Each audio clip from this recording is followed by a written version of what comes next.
ಹಿಂದಿನ ಭಾಗದಲ್ಲಿ ದುರಾಸೆಯಿಂದ ಗುಹೆಗೆ ಹೋದ ಕಾಸಿಂ ಮಂತ್ರ ಮರೆತು ಕಳ್ಳರ ಕೈಯಲ್ಲಿ ಸಿಕ್ಕಿಬಿದ್ದು ಹತ್ಯೆಯಾಗಿದ್ದನು. ಕಳ್ಳರು ಅವನ ದೇಹವನ್ನು ಗುಹೆಯ ಬಾಗಿಲಲ್ಲಿ ತೂಗು ಹಾಕಿದ್ದರು. ಮುಂದೆ ಏನಾಯಿತು ಎಂಬುದನ್ನು ನೋಡೋಣ. ಅಂದು ರಾತ್ರಿ ಕಳೆದು ಬೆಳಗಾದರೂ ಕಾಸಿಂ ಮನೆಗೆ ಮರಳಲಿಲ್ಲ. ಅವನ ಹೆಂಡತಿ ಭಯಭೀತಳಾಗಿದ್ದಳು. ಅವಳು ಓಡೋಡಿ ಅಲಿಬಾಬಾನ ಮನೆಗೆ ಬಂದಳು. ಅಲಿಬಾಬಾ, ನಿನ್ನ ಅಣ್ಣ ನಿನ್ನೆ ಬೆಳಿಗ್ಗೆ ಹೋದವರು ಇನ್ನೂ ಮನೆಗೆ ಬಂದಿಲ್ಲ. ನನಗೆ ತುಂಬಾ ಭಯವಾಗುತ್ತಿದೆ. ಅವರಿಗೆ ಏನಾದರೂ ತೊಂದರೆಯಾಗಿರಬಹುದೇ ಎಂದು ಕಣ್ಣೀರು ಹಾಕಿದಳು. ಅಲಿಬಾಬಾನಿಗೆ ತಕ್ಷಣ ಅರ್ಥವಾಯಿತು, ಅಣ್ಣನಿಗೆ ಸಂಕಷ್ಟ ಎದುರಾಗಿದೆ ಎಂದು. ಅವನು ಅತ್ತಿಗೆಯನ್ನು ಸಮಾಧಾನಪಡಿಸಿ, ನೀನು ಹೆದರಬೇಡ, ನಾನು ಈಗಲೇ ಕಾಡಿಗೆ ಹೋಗಿ ಅವರನ್ನು ಹುಡುಕಿಕೊಂಡು ಬರುತ್ತೇನೆ ಎಂದು ಹೇಳಿ ತನ್ನ 3 ಕತ್ತೆಗಳನ್ನು ಕರೆದುಕೊಂಡು ಕಾಡಿನ ಕಡೆಗೆ ಹೊರಟನು. ಗುಹೆಯ ಹತ್ತಿರ ಬಂದಾಗ ಅಲಿಬಾಬಾನ ಎದೆ ನಡುಗುತ್ತಿತ್ತು. ಅಲ್ಲಿ ರಕ್ತದ ಕಲೆಗಳು ಕಂಡವು. ಅವನು ಧೈರ್ಯ ಮಾಡಿ ಓಪನ್ ಸೆಸೇಮ್ ಎಂದು ಕೂಗಿದನು. ಬಾಗಿಲು ತೆರೆಯಿತು. ಒಳಗೆ ಹೋದ ಅಲಿಬಾಬಾ ಕಂಡ ದೃಶ್ಯ ಭಯಾನಕವಾಗಿತ್ತು. ಕಳ್ಳರು ಕಾಸಿಂನ ದೇಹವನ್ನು 4 ತುಂಡುಗಳಾಗಿ ಕತ್ತರಿಸಿ ಗುಹೆಯ ದ್ವಾರದ ಬಳಿ ತೂಗು ಹಾಕಿದ್ದರು. ಇದನ್ನು ಕಂಡ ಅಲಿಬಾಬಾ ತೀವ್ರವಾಗಿ ನೊಂದನು. ಆದರೆ ಅಳಲು ಇದು ಸಮಯವಾಗಿರಲಿಲ್ಲ. ಅಣ್ಣನ ದೇಹವನ್ನು ಗೌರವಯುತವಾಗಿ ಅಂತ್ಯ ಸಂಸ್ಕಾರ ಮಾಡುವುದು ಅವನ ಕರ್ತವ್ಯವಾಗಿತ್ತು. ಅವನು ಅಣ್ಣನ ದೇಹದ ಭಾಗಗಳನ್ನು ಕೆಳಗೆ ಇಳಿಸಿ 2 ಗೋಣಿ ಚೀಲಗಳಲ್ಲಿ ತುಂಬಿದನು. ಅದನ್ನು ಕತ್ತೆಯ ಮೇಲೆ ಹೇರಿ ಅದರ ಮೇಲೆ ಕಟ್ಟಿಗೆಗಳನ್ನು ಮುಚ್ಚಿದನು. ಗುಹೆಯಿಂದ ಸ್ವಲ್ಪ ಚಿನ್ನವನ್ನು ತೆಗೆದುಕೊಂಡು ಕ್ಲೋಸ್ ಸೆಸೇಮ್ ಎಂದು ಹೇಳಿ ಗುಹೆಯನ್ನು ಮುಚ್ಚಿ ಮನೆಗೆ ಹೊರಟನು. ಅಲಿಬಾಬಾ ನೇರವಾಗಿ ಕಾಸಿಂನ ಮನೆಗೆ ಹೋಗಿ ಬಾಗಿಲು ಬಡಿದನು. ಕಾಸಿಂನ ಮನೆಯಲ್ಲಿ ಮರ್ಜಿಯಾನಾ ಎಂಬ ಒಬ್ಬ ಜಾಣ ಸೇವಕಿ ಇದ್ದಳು. ಅವಳು ತುಂಬಾ ಬುದ್ಧಿವಂತೆ ಮತ್ತು ವಿಶ್ವಾಸಾರ್ಹಳಾಗಿದ್ದಳು. ಅಲಿಬಾಬಾ ಕತ್ತೆಯನ್ನು ಅಂಗಳಕ್ಕೆ ತಂದು ಮರ್ಜಿಯಾನಾಳನ್ನು ಹತ್ತಿರ ಕರೆದನು. ನಡೆದ ಸತ್ಯವನ್ನೆಲ್ಲ ಅವಳಿಗೆ ತಿಳಿಸಿದನು. ಮರ್ಜಿಯಾನಾ, ಈಗ ನಿನ್ನ ಜಾಣತನ ನಮಗೆ ಬೇಕಿದೆ. ನನ್ನ ಅಣ್ಣನನ್ನು ಕಳ್ಳರು ಕೊಂದಿದ್ದಾರೆ. ಅವನ ದೇಹ ತುಂಡುಗಳಾಗಿವೆ. ಆದರೆ ನಾವು ಈ ವಿಷಯವನ್ನು ಊರವರಿಗೆ ತಿಳಿಸುವಂತಿಲ್ಲ. ತಿಳಿದರೆ ಕಳ್ಳರು ಬಂದು ನಮ್ಮೆಲ್ಲರನ್ನೂ ಕೊಲ್ಲುತ್ತಾರೆ. ಕಾಸಿಂ ಸಹಜವಾಗಿ ಕಾಯಿಲೆಯಿಂದ ಸತ್ತಿದ್ದಾನೆ ಎಂದು ಎಲ್ಲರೂ ನಂಬಬೇಕು. ಅದಕ್ಕೆ ನೀನು ಸಹಾಯ ಮಾಡಬೇಕು ಎಂದನು. ಮರ್ಜಿಯಾನಾ ಯೋಚಿಸಿದಳು. ಚಿಂತಿಸಬೇಡಿ ಮಾಲೀಕರೇ, ಈ ಗುಟ್ಟು ಮನೆಯ ಆಚೆ ಹೋಗದಂತೆ ನಾನು ನೋಡಿಕೊಳ್ಳುತ್ತೇನೆ ಎಂದು ಮಾತು ಕೊಟ್ಟಳು. ಅಲಿಬಾಬಾ ಕಾಸಿಂನ ಹೆಂಡತಿಗೆ ಕಟು ಸತ್ಯವನ್ನು ತಿಳಿಸಿದನು. ಗಂಡನ ಸಾವಿನ ಸುದ್ದಿ ಕೇಳಿ ಅವಳು ಕುಸಿದು ಬಿದ್ದಳು. ಆದರೆ ಅಲಿಬಾಬಾ ಅವಳಿಗೆ ಪರಿಸ್ಥಿತಿಯ ಗಂಭೀರತೆಯನ್ನು ವಿವರಿಸಿ ಸುಮ್ಮನಿರಲು ಹೇಳಿದನು. ಮರ್ಜಿಯಾನಾ ತನ್ನ ಯೋಜನೆಯನ್ನು ಆರಂಭಿಸಿದಳು. ಅವಳು ಕೂಡಲೇ ಪಟ್ಟಣದ ಔಷಧಾಲಯಕ್ಕೆ ಓಡಿದಳು. ಮುಖದ ಮೇಲೆ ಆತಂಕದ ಭಾವನೆಯನ್ನು ತಂದುಕೊಂಡು ವೈದ್ಯರ ಬಳಿ, ನನ್ನ ಯಜಮಾನ ಕಾಸಿಂಗೆ ವಿಪರೀತ ಜ್ವರ. ಅವರಿಗೆ ಮಾತನಾಡಲು ಆಗುತ್ತಿಲ್ಲ. ದಯವಿಟ್ಟು ಪ್ರಬಲವಾದ ಔಷಧ ಕೊಡಿ ಎಂದು ಜೋರಾಗಿ ಕೇಳಿದಳು. ಅಂಗಡಿಯಲ್ಲಿದ್ದ ಇತರರಿಗೂ ಇದು ಕೇಳಿಸಿತು.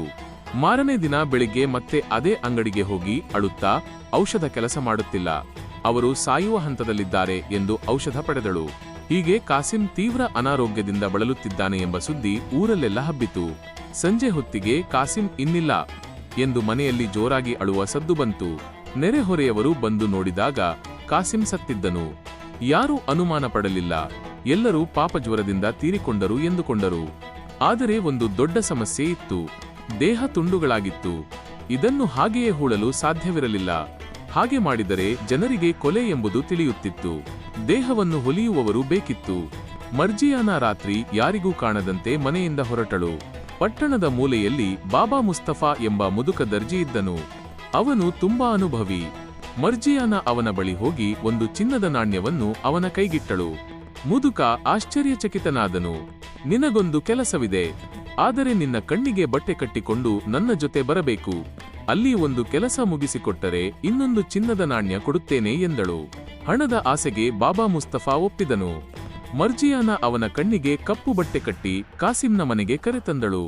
ಅವನನ್ನು ಕತ್ತಲ ಕೋಣೆಗೆ ಕರೆದೊಯ್ದು ಕಾಸಿಂನ ದೇಹದ ಭಾಗಗಳನ್ನು ತೋರಿಸಿ, ಇದನ್ನು ಒಂದೇ ದೇಹವಾಗುವಂತೆ ಹೊಲಿದುಕೊಡು ಎಂದಳು. ದರ್ಜಿ ಭಯಪಟ್ಟರು. ಇನ್ನೊಂದು ಚಿನ್ನದ ನಾಣ್ಯದ ಆಸೆಗೆ ವೇಗವಾಗಿ ದೇಹವನ್ನು ಹೊಲಿದು ಸರಿಪಡಿಸಿದನು. ಕೆಲಸ ಮುಗಿದ ನಂತರ ಮರ್ಜಿಯಾನಾ ಮತ್ತೆ ಅವನ ಕಣ್ಣಿಗೆ ಬಟ್ಟೆ ಕಟ್ಟಿ ಅವನನ್ನು ಕರೆತಂದ ಜಾಗದಲ್ಲೇ ಬಿಟ್ಟು ಬಂದಳು. ದರ್ಜಿಗೆ ತಾನು ಯಾವ ಮನೆಗೆ ಹೋಗಿದ್ದೆ ಎಂಬುದು ತಿಳಿಯದಂತೆ ಅವಳು ಎಚ್ಚರ ವಹಿಸಿದಳು. ಮರುದಿನ ಕಾಸಿಂನ ಅಂತ್ಯಕ್ರಿಯೆ ವಿಜೃಂಭಣೆಯಿಂದ ನಡೆಯಿತು. ಅಲಿಬಾಬಾ ಕಣ್ಣೀರು ಹಾಕುತ್ತಾ ಅಣ್ಣನ ಅಂತಿಮ ವಿಧಿವಿಧಾನಗಳನ್ನು ಪೂರೈಸಿದನು. ಯಾರಿಗೂ ದೇಹದ ಮೇಲೆ ಹೊಲಿಗೆ ಹಾಕಿರುವುದು ಕಾಣಿಸಲಿಲ್ಲ, ಏಕೆಂದರೆ ಅದನ್ನು ಬಟ್ಟೆಯಿಂದ ಮುಚ್ಚಲಾಗಿತ್ತು. ಈಗ ಅಲಿಬಾಬಾ ಕಾಸಿಂನ ವ್ಯಾಪಾರವನ್ನು ನೋಡಿಕೊಳ್ಳತೊಡಗಿದನು. ಅವನು ಕಾಸಿಂನ ಮನೆಯಲ್ಲೇ ವಾಸಿಸಲು ಶುರು ಮಾಡಿದನು. ಅಲಿಬಾಬಾನ ಮಗನಿಗೆ ಕಾಸಿಂನ ಅಂಗಡಿಯ ಜವಾಬ್ದಾರಿ ನೀಡಲಾಯಿತು. ಕೆಲವು ದಿನಗಳ ನಂತರ 40 ಕಳ್ಳರು ಮತ್ತೆ ತಮ್ಮ ಗುಹೆಗೆ ಮರಳಿದರು. ಬಾಗಿಲು ತೆರೆದು ನೋಡಿದಾಗ ಅವರು ಆಘಾತಗೊಂಡರು. ಕಾಸಿಂನ ದೇಹ ಅಲ್ಲಿರಲಿಲ್ಲ. ಅಷ್ಟೇ ಅಲ್ಲ, ಇನ್ನೂ ಕೆಲವು ಚಿನ್ನದ ಚೀಲಗಳು ನಾಪತ್ತೆಯಾಗಿದ್ದವು. ಕಳ್ಳರ ನಾಯಕ ಗರ್ಜಿಸಿದನು, ನಮ್ಮ ರಹಸ್ಯ ಒಡೆದಿದೆ. ಸತ್ತವನನ್ನು ಯಾರೋ ಬಂದು ತೆಗೆದುಕೊಂಡು ಹೋಗಿದ್ದಾರೆ. ಇದರರ್ಥ ಆ ವ್ಯಕ್ತಿಗೂ ಗುಹೆಯನ್ನು ತೆರೆಯುವ ಮಂತ್ರ ಗೊತ್ತಿದೆ. ಅವನನ್ನು ನಾವು ಜೀವಂತ ಬಿಡಬಾರದು. ಇಲ್ಲದಿದ್ದರೆ ನಮ್ಮ ಖಜಾನೆ ಖಾಲಿಯಾಗುತ್ತದೆ. ಕಳ್ಳರೆಲ್ಲರೂ ನಾಯಕನ ಮಾತಿಗೆ ತಲೆಬಾಗಿದರು. ಆದರೆ ಅವನನ್ನು ಕಂಡುಹಿಡಿಯುವುದು ಹೇಗೆ? ಒಬ್ಬ ಕಳ್ಳ ಕೇಳಿದನು. ಅವನು ಪಟ್ಟಣದಲ್ಲಿರಲೇಬೇಕು.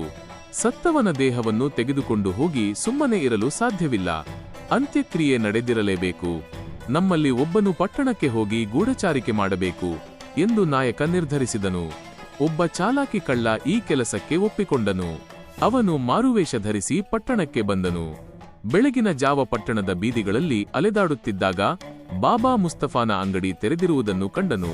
ಮುದುಕ ದರ್ಜಿ ಅಷ್ಟು ಬೆಳಿಗ್ಗೆ ಸೂಜಿದಾರ ಹಿಡಿದು ಕೆಲಸ ಮಾಡುತ್ತಿದ್ದನು. ಕಳ್ಳ ಅವನ ಹತ್ತಿರ ಹೋಗಿ ಮಾತಿಗಿಳಿದನು.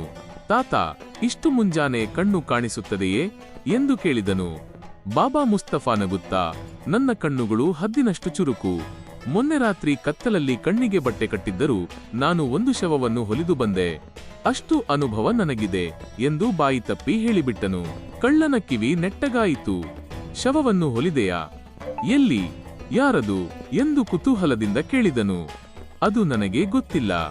ಒಬ್ಬ ಹುಡುಗಿ ನನ್ನ ಕಣ್ಣು ಕಟ್ಟಿ ಕರೆದುಕೊಂಡು ಹೋಗಿದ್ದಳು ಎಂದನು ಮುಸ್ತಫಾ. ಕಳ್ಳ ಅವನ ಕೈಗೆ 2 ಚಿನ್ನದ ನಾಣ್ಯಗಳನ್ನು ಇಟ್ಟನು.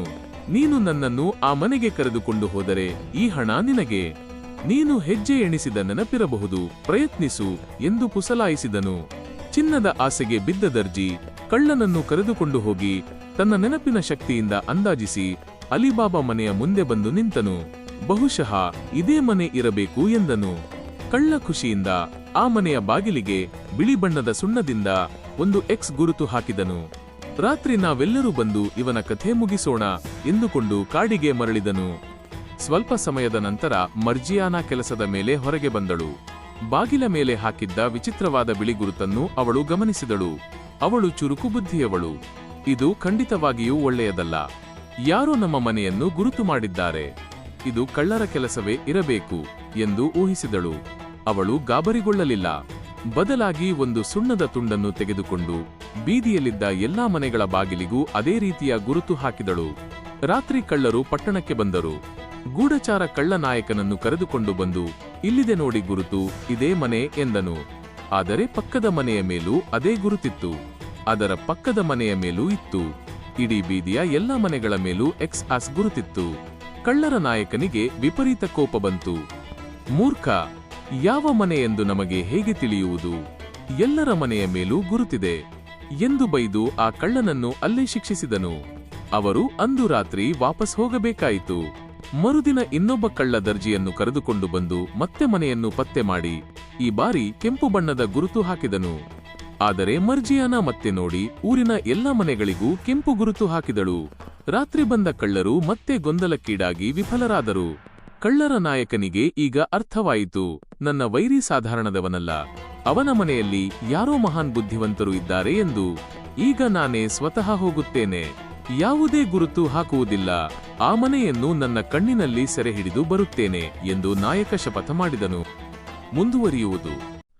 Please subscribe and click the bell icon.